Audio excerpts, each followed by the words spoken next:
Hello everyone, this is Team F and our project revolves around churn prediction modeling for a telecom operator. So what exactly do we mean by churn? It basically refers to the number of customers lost in a given period of time. It's important for companies to measure and keep track of churn rate, as for sustainability the churn rate must be kept lower than the growth rate. There are three key factors that lead to customer churn: dissatisfaction with the services offered by the firm, and better offerings and targeted marketing efforts by the competition. So why do we need to worry about churn? The main reason is to retain existing customers, as acquiring new customers has acquisition costs associated with it. Retention can also help in increased service consumption and referrals, which in turn translates into higher revenue for the firm. Various modeling techniques can be applied to churn data in order to predict customer churn and thus target efforts to retain them. Another useful application can be to identify factors contributing to churn and act on the same. Our prediction model follows the shown path. We start with identification of the underlying business objective, which in our case is to predict customer churn. Next, we gather the required data and clean it for processing. Decision tree and information gain is then used to identify the important features leading to churn. These selected features are used for classification of the customers into two sets based on their likelihood to churn. We then looked at the churners and tried to segment them into different geographic clusters. Based on the results obtained, we came up with a set of recommendations for the telecom operator. We sourced the data from Crowd Analytics, which is a crowdsourced data analytics platform. The data provided customer usage pattern along with an output variable describing if a customer churns or not. In total, we used 3,333 records with 15% churn instances.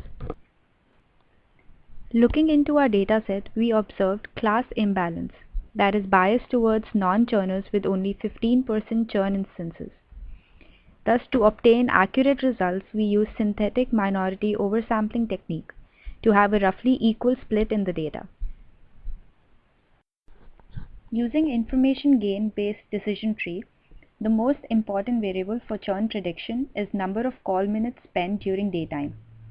The next set of important features were number of customer service calls in a day and if the customer had a voicemail plan.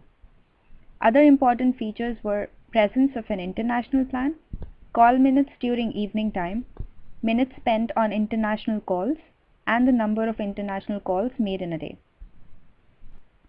We used 10-fold cross-validation and looked at 6 classification models: naive Bayes, Bayes net, all-dimensional tree, SVM, logistic regression, and random forest.